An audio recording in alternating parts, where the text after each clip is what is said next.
People talk about betrayal as if it arrives with a warning. It doesn't. It walks into your kitchen wearing familiar clothes. If you've ever faced something like that, tell me your story in the comments. The phone wouldn't stop ringing. 1 in the morning, the kind of hour when trouble feels heavier. My hand found it before my mind caught up. Melissa's voice tore through the line, strained and shaking. "Daniel, they have our son. They want 20,000. You have to send it now." Her words came fast, almost stacked on top of each other. My stomach lurched, but my body moved on its own. The laptop opened. The cursor blinked on the banking page, and every part of me narrowed to a single task: get him back. "Where are you?" No answer. Only a broken breath. "Who called you?" She muttered something about a blocked number. "Why didn't you call the police?" Her reply hit like a hammer. "Daniel, if you don't send it right now, it'll be too late." Melissa hovered near the doorway, gripping her phone so tightly the plastic creaked. A thin tremor rolled through her voice each time she spoke, urging me to hurry. My fingers hesitated above the keyboard as a thought pushed through the panic. Nothing about this added up. Still, the fear of losing my son pressed harder. The transfer page loaded. Funds available, routing number, confirmation field. Everything lined up waiting for one tap. "Don't call anyone," Melissa said. "Just finish it. Please." Her tone swung between desperation and command, and something frayed in me. Another question rose. "Why did they call you instead of me? Daniel, just do it." The cursor hovered over the button.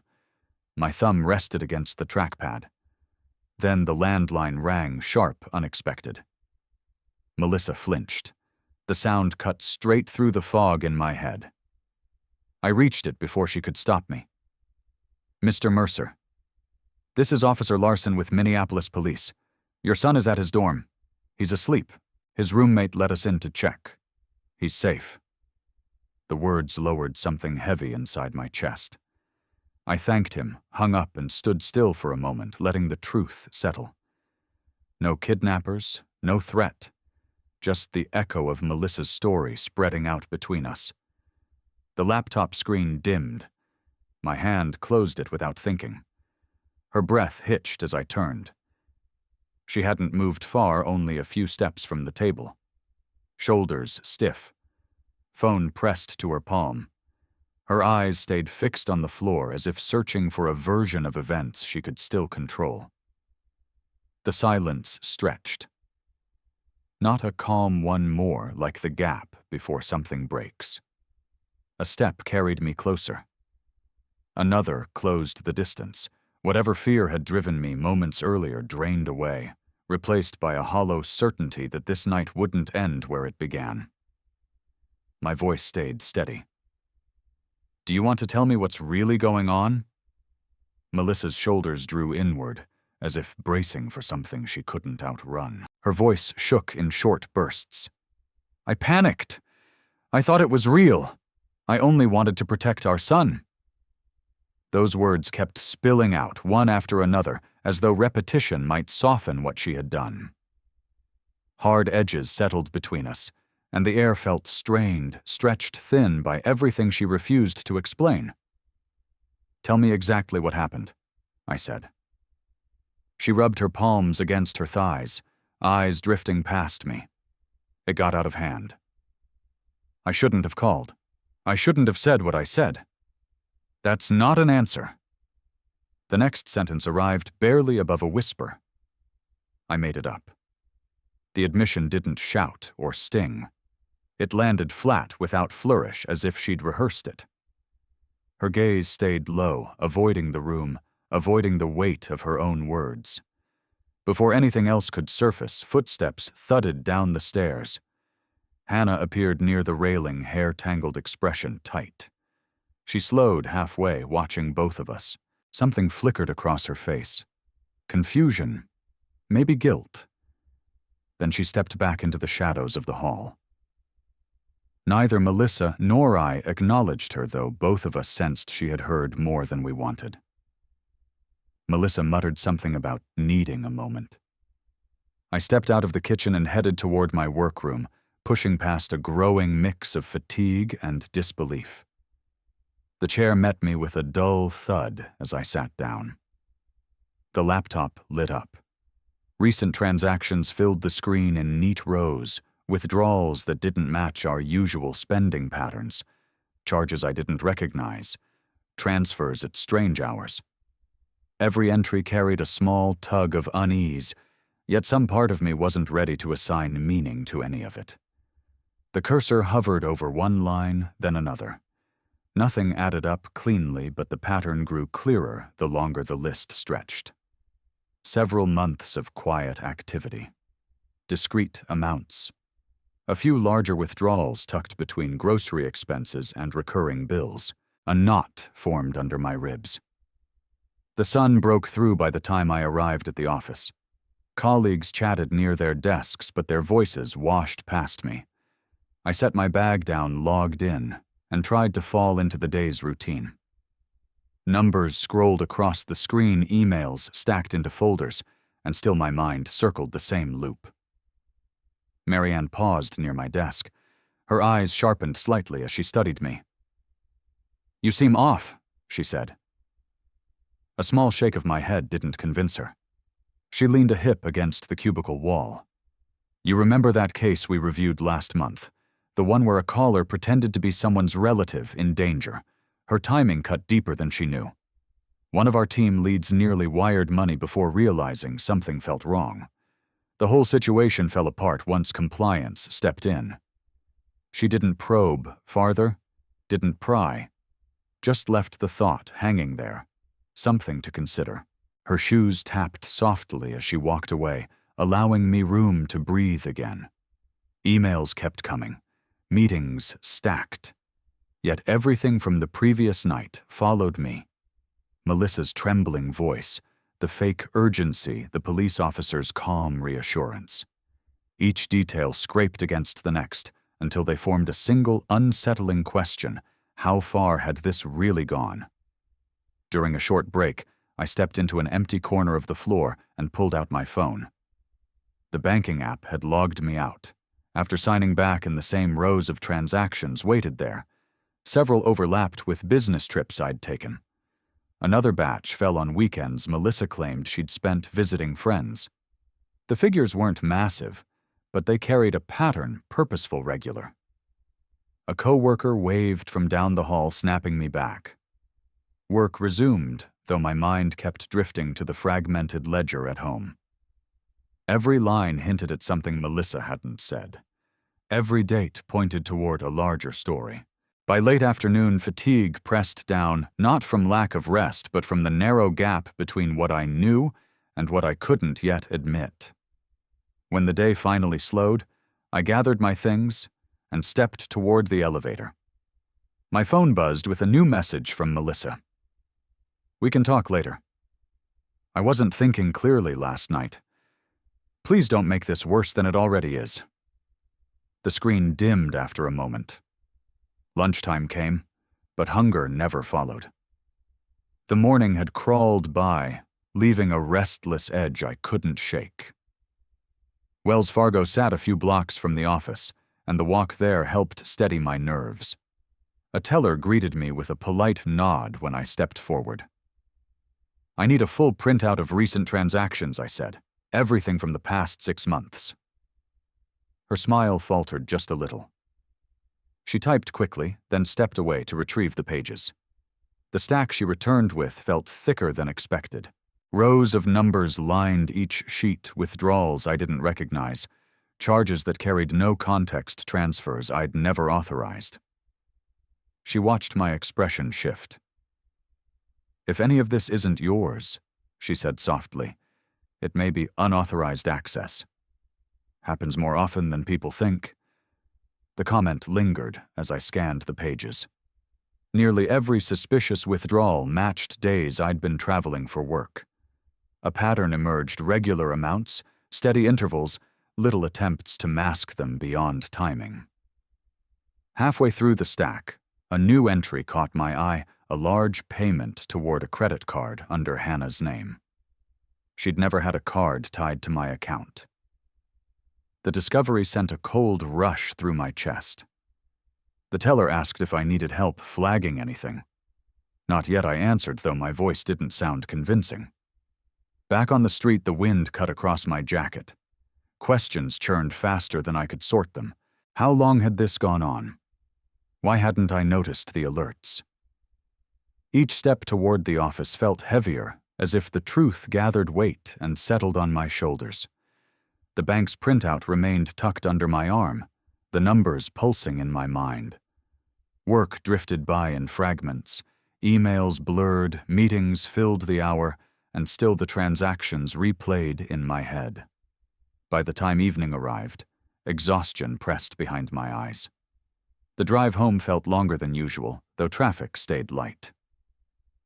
Hannah sat on the couch when I walked through the door. Knees drawn up, hands clasped tight. She didn't raise her head, only spoke into the air between us. I didn't think it would get this far. Those words hung steady, neither excuse nor confession. A small part of me wanted to ask what she meant when it started, how much she knew, but the rest of me wasn't ready. Something fragile in the room warned against pushing too fast. She stood before I answered, stepped toward the stairs, and disappeared without another word. Melissa's text arrived a minute later. "When you get home, we need to talk. There's a reason for everything." The message offered no comfort, no explanation, only another delay. I carried the bank papers upstairs and closed the door to the workroom. The screen lit up when the laptop opened, waiting for my password. Every joint in my hands ached as the keys clicked, like my body resisted what I was about to find. Account after account opened before me, checking savings, the household fund, the shared card. Device permissions appeared in a separate tab. Several logins came from Melissa's phone at hours that didn't make sense. Other entries showed access from Hannah's tablet, including nights she'd claimed to be studying at a friend's house. Sorting through everything took time. The totals shifted as I cross-checked each line against the bank's printout. Withdrawals stretched back farther than I'd realized. Some small enough to slip under the radar. Others bold. Taken together, they formed a long trail of decisions made without my knowledge. A sickening clarity crept in. This wasn't a recent slip or a moment of panic. It had history. Months of it. My hand paused above the mouse while the screen glowed in front of me. A new notification popped up, another message from Melissa, asking when I would be home, as if we hadn't been standing in the same kitchen just hours earlier. The cursor drifted to the next tab, where device access settings waited. Each line detailed who had permission to move money, approve payments, or adjust alerts. Some of the authorizations traced back to years ago. Others looked newer, added while I'd been out of town. A low ache spread across my chest as I scrolled deeper. The missing amounts weren't random. They formed a steady climb, each step building on the last. Somehow I'd missed every sign. The room felt smaller as the truth settled. Nothing explosive, nothing loud, just a slow tightening, like a rope, drawn inch by inch. My fingers kept moving through the accounts, following the pattern as it stretched into the recent weeks and then farther back. When the final page loaded, the totals aligned into one undeniable reality. The money hadn't disappeared overnight. It had eroded bit by bit, slipping out of reach over months. The mouse clicked again, while another window opened and the evening stretched around me as I kept tracing the trail Melissa and Hannah had left, without a single word. The email from accounting landed in my inbox just after 9. A red flag icon sat beside the subject line. The message explained that Hannah's tuition payment had bounced due to insufficient funds in the joint account. That had never happened, not once in all the years we'd covered school costs. A knot formed immediately. tuition was automated. The account always carried more than enough to cover it. A failure meant the cushion had collapsed without warning. There wasn't time to sit with it. The school's billing office needed an explanation. A representative answered on the second ring. "We can reattempt the charge today," she said, "but we'll need confirmation the funds are available." I assured her the issue would be resolved before the afternoon ended, though the words stretched uncomfortably across my tongue. A walk to the break area helped me settle enough to think. Marianne stood near the water dispenser stirring sugar into a paper cup. Her brows lifted when she caught sight of me. "You look like you're carrying something heavy," she said. A shrug didn't convince her. She'd known me too long to buy the act. "If you're seeing irregular activity on an account," she continued, "and it's tied to your name, you should file an internal notice. Waiting only makes things worse." Her tone stayed even, not intrusive, but the message struck home. This wasn't about embarrassment or family tension anymore. It was liability. "Thanks," I said, keeping my voice low. She nodded once and stepped aside, giving me room to breathe. The rest of the workday unfolded slowly. Each task required effort I didn't have. Numbers drifted across screens while my mind returned again and again to the failed tuition payment. The moment the clock hit 5, the decision to confront Melissa formed without debate. At home, she paced the kitchen, arms folded tight.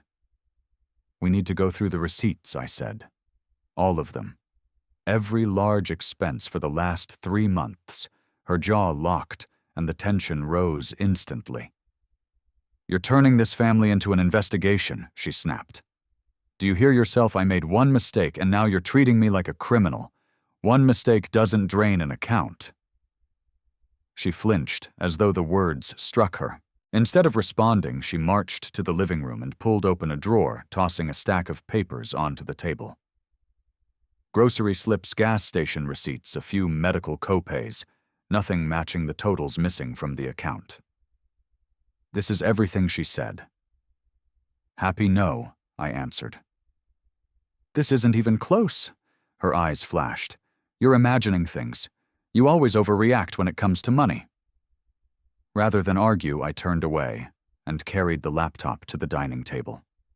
The online statements waited exactly where I'd left them. A scroll revealed the transfers again, those same quiet movements out of the joint account. One line stood out, a lump sum wired to a secondary account under Melissa's name, processed 2 days before the fake kidnapping call. The figure hit hard. Larger than any of the others. It explained the bounced payment. It explained a lot more than I wanted to understand. Scrolling further brought another jolt. A set of ATM withdrawals bore Hannah's initials in the notation fields. She had participated, too. The house felt smaller as the truth unfolded, not because of the walls, because the ground under my assumptions had shifted again. Footsteps approached. Melissa hovered in the doorway. "Are you going to talk to me or just sit there judging me?" she demanded. "This isn't judgment," I said. "These are bank records. You don't know why any of that happened." "Then tell me." Her lips parted, but nothing came out. Instead, she spun around, muttering something under her breath as she walked away. A door shut upstairs.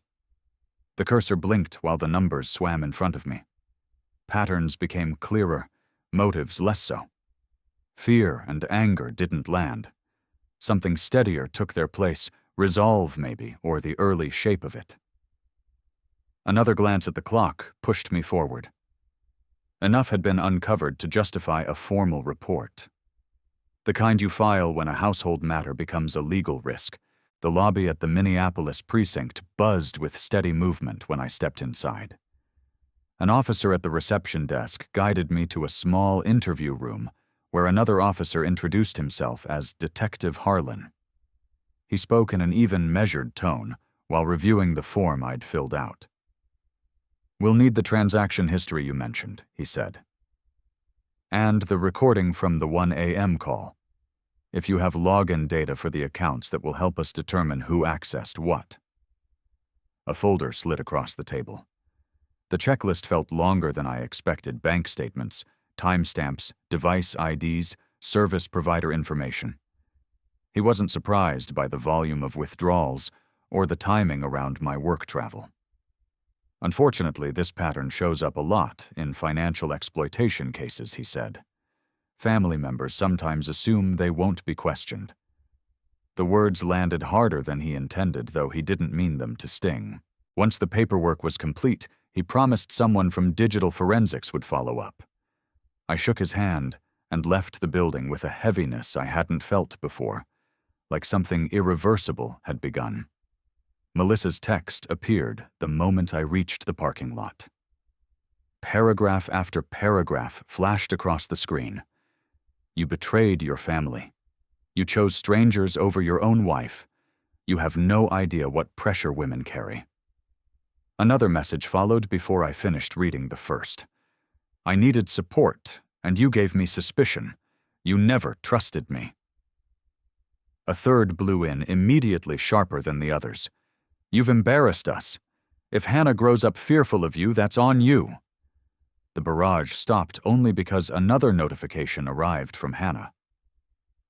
I didn't want this to happen, she wrote. I just did what Mom told me. Both messages pulled in opposite directions, but somehow landed in the same place. Neither one accepted responsibility. Blame drifted toward me as easily as flipping a switch.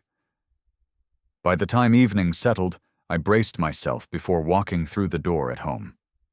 Melissa waited in the middle of the living room, arms crossed tightly across her chest. So this is who you are now, she demanded, running to the police behind our backs, destroying the family over a misunderstanding.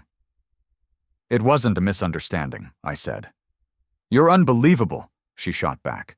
Do you know what you've put us through? Do you know how scared I was last night? And instead of being a husband, you're acting like some investigator. That's not what this is. It's exactly what it is. You've always been cold, always distant. You care more about bank accounts than your own daughter. The accusation didn't spark a fight. It drained whatever energy I had left.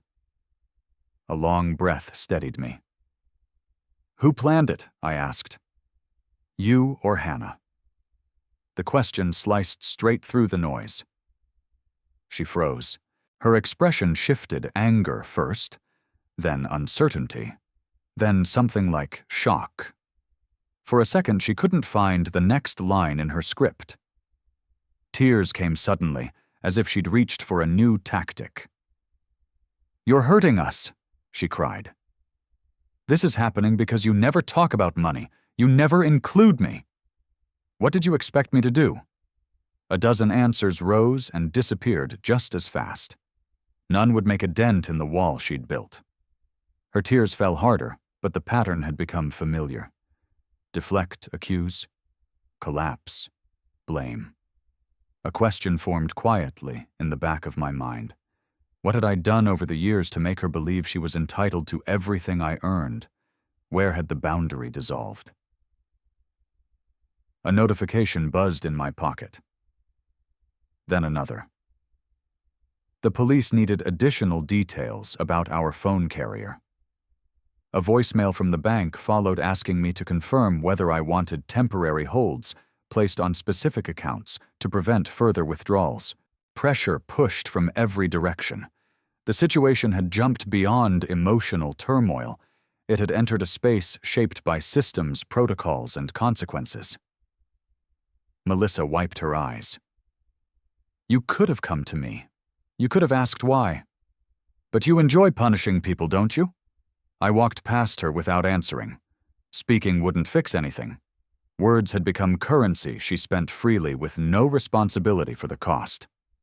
The workroom door clicked shut behind me. The police checklist lay on the desk.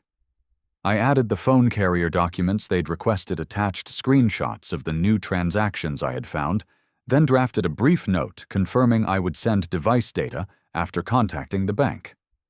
The bank's envelope waited on the porch when I stepped out early the next morning. A thick set of pages rested inside line after line of reconciled data that their fraud unit had assembled overnight. I carried it to the kitchen table and went through each section slowly. Several transactions were tagged with device identifiers. Most matched the phone Melissa used. A few linked to her tablet. None of that surprised me anymore. What stopped me cold was a withdrawal from 6 months earlier, $5,000 approved with a verification code sent to Hannah's number. Seeing her name tied to a transfer that size sent a sharp pulse through me. The timeline stretched farther back than I had allowed myself to imagine. The printout stayed in my hand all the way to the office. Marianne was already at her desk when I arrived. Without preamble, I set the papers down. "Can you walk me through something?" I asked. She adjusted her glasses, scanning the sheets with practiced speed. Several rows drew her attention.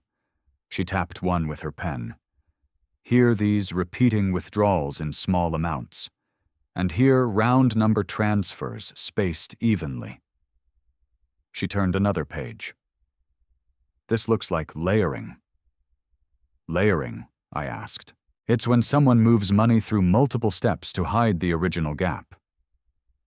When small withdrawals show up, this often, the goal usually isn't day-to-day spending." Her voice lowered. "They're covering a deficit or paying someone quietly." The explanation settled heavily. A long, unbroken pattern stared back at me, and it was no longer possible to chalk it up to carelessness or stress. A different truth unfolded, something deliberate, maintained with consistency, threaded through more than half a year. Marianne looked up. "I don't know what's going on, Daniel, but this isn't a recent problem." No argument formed in my throat. She returned the papers, and I thanked her without adding anything else. There was nothing left to say. Work crawled by in fragments, a meeting, a call, a few emails sent with half a mind. The rest of my attention stayed knotted around those pages. When evening arrived, the house felt hollow. A suitcase sat near the front door. Drawers were open, clothes missing. Melissa's shoes were gone. On the kitchen counter, her phone charger lay coiled beside a note. "You wanted the data. I'm leaving it all. Handle it yourself. Nothing more. No apology, no explanation." The moment passed without emotion. Everything inside felt muted. I placed the note aside, unsure what to make of her sudden departure. Maybe it was another tactic. Maybe she hoped the silence would unsettle me enough to pull back from the investigation. I barely had time to consider it before the phone rang.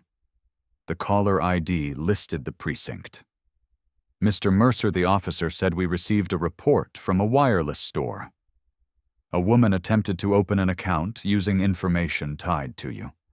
They flagged it after noticing inconsistencies and a mismatch in documentation. My grip tightened. Was a name given? They described her as your spouse. For a few seconds, nothing moved. Thought breath the evening itself. Another channel, another attempt. While I'd been sifting through old records, Melissa had been out trying to extend the reach of her access. The officer continued, "We'll need you to confirm whether this attempt was authorized.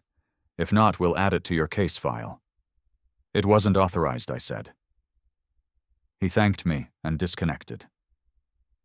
The house settled around me, still but tense, as though the walls themselves expected another blow. A wave of fatigue washed through my chest, exhaustion, disbelief, something in between. I had imagined the worst of this storm was passing, but the truth kept widening. A lamp hummed softly in the corner. Papers lay scattered across the table, statements, messages, unanswered questions. My eyes returned to the $5,000 withdrawal. Hannah's verification code, Melissa's layer transfers, the attempt to open a new account with my information. All individual threads until now. Together, they formed a picture I didn't want, but couldn't ignore. The path around Bidemakaska carried a steady morning rhythm. Runners passing dogs, tugging their leashes, the lake stretching out in soft ripples. Marianne waited near a bench, hands tucked into her coat pockets. She didn't say anything at first, just watched me approach with the folder under my arm. I handed her the packet. "Can you look at these?" She spread the pages, flipping through the statements and the printed transcript from the 1 a.m. call. Her brow tightened as she took in the details. A long exhale followed. "Daniel, this isn't an accident." She tapped a cluster of withdrawals. "This is a financial abuse pattern. It escalates when the person being drained stays silent." The phrasing cut through whatever was left of my doubt. Not a mistake, not a rough patch, a pattern, and I'd stood still while it grew. Marianne continued, gentler than before. "People don't start with big moves. They start small, test the limits, see what they can take without being challenged. Silence looks like permission." Her words didn't accuse. They clarified. Something in my chest settled an uncomfortable understanding, but a necessary one. All the times I'd brushed off a discrepancy, all the moments I'd chosen patience over confrontation, every instinct to protect rather than question, they had created room for this. We walked a short stretch together. She didn't fill the space with advice or comfort. She just let the truth sit with me until it stopped feeling foreign. By the time I reached home, the decision to verify everything had solidified. The backup files loaded on my laptop, archived logs, older statements, device access reports. Melissa had deleted several transactions from the recent view, but the system backups hadn't cleared them. One record stood out: a transfer from our primary checking to a secondary account under her name, dated 2 days before the fake kidnapping call. It was unmistakably hers, timestamps device ID confirmation code. The entry hadn't survived her attempts to wipe it from the front end, but the back end had caught it. One definitive piece of evidence. A small surge of clarity moved through me. No speculation, no ambiguity, just data. The cursor hovered over the export button. I downloaded the verified record, attached it to an email, and sent copies to both the police and the bank's fraud team. A reply pinged almost immediately. "Received. We will add this to your case file." A car door shut outside. I looked up from the screen and walked to the front hall. A Minneapolis police cruiser idled near the driveway. 2 officers stepped out. Melissa stood on the sidewalk with her arms crossed, Hannah a few steps behind her. Hannah's face had lost all color. One officer approached me.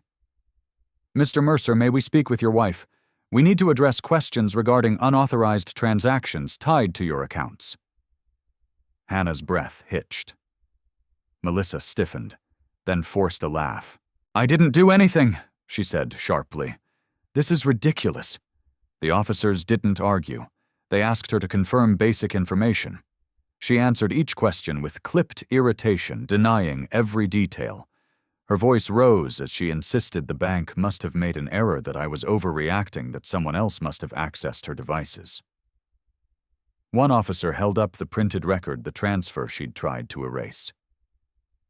"This transaction came from your phone," he said. "It was authenticated with your credentials." Melissa's jaw faltered. For a heartbeat, no words came.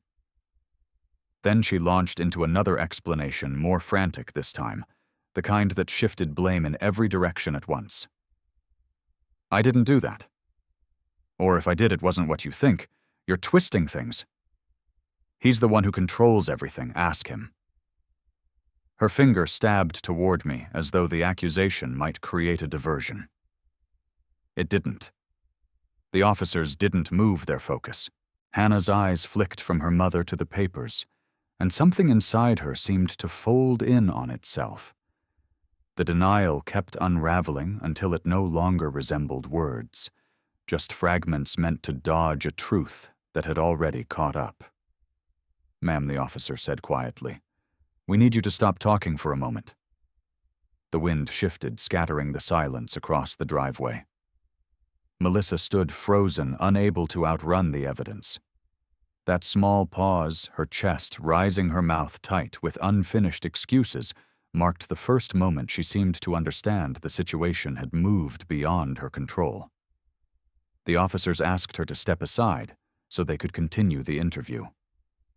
Hannah reached for her arm, but hesitated, halfway, unsure whether to help or step back. I stayed on the porch watching them speak. No victory stirred in me, no anger either. Just a long, drawn-out sense of something reaching its natural conclusion.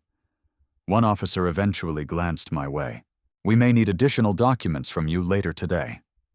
A manager at Wells Fargo ushered me into a small office, slid the authorization forms across the desk, and confirmed what each signature would accomplish: removing every shared permission, resetting all digital access, reissuing new credentials.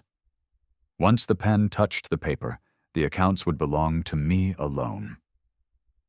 She spoke gently. "When there's a fraud investigation, this is the cleanest way to protect yourself." The last form required initials beside a printed statement, verifying that neither Melissa nor Hannah would retain legal access moving forward. My hand hesitated only a second before completing it.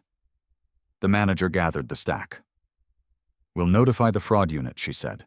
"Your case will move to our specialized team. They may contact you directly." I thanked her, stepped out, and let the door close behind me. No relief followed, just a steadying sense of something necessary being done. By the time I returned home, a message from the precinct blinked on my phone. The detective assigned to the false kidnapping claim needed to document Melissa's version of events. She had already been contacted and was expected to meet with them later in the week. The case now sat apart from the financial investigation. Two separate paths. Same origin. A soft knock sounded on the hallway wall. Hannah stood there with her hands clasped, eyes lowered. "Dad, can I talk to you?" I nodded and stepped aside. She took a breath that wavered at the end. "I only did what Mom told me. I didn't think it would turn into all this." "I'm sorry." Her voice fractured on the last word. She searched my face for something, absolution maybe, or a sign I'd take the burden off her shoulders.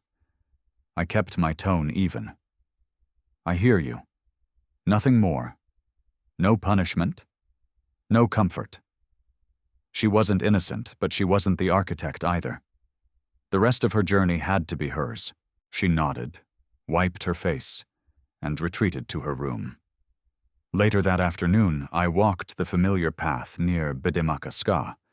The same bench where Marianne and I had stood that morning still sat under a bare tree. I settled onto it, letting the day thin out around me. No sense of triumph rose, no bitterness either, just a grounded stillness, as if a heavy sound had finally faded and left room for thought. When I returned, Melissa's car was gone. A few drawers sat open upstairs, but most of her things remained untouched. She hadn't left a message or note. The absence carried its own closing remark. The week resumed with predictable rhythm. Work meetings filled the mornings. Compliance reports crossed my desk. Colleagues moved through their routines. I kept mine too, though something had shifted underneath. Each weekend, my steps led me back to the lake, where long walks steadied the thoughts that surfaced only when I gave them space. Bills were handled directly. Passwords updated. Spending tracked with care I hadn't shown before.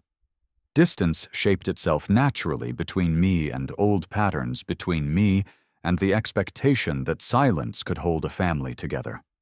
Hannah texted occasionally, sometimes asking small questions about school or logistics.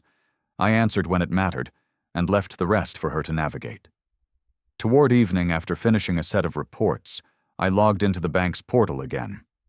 The dashboard held steady, no new activity, no alerts, just numbers where they belonged. The cursor hovered before closing the tab. My laptop snapped shut with a soft click. I stood, slipped my jacket on, and headed toward the front door. The lock turned beneath my hand in a familiar motion, simple and unmarked by ceremony, as the day carried me onward into whatever came next.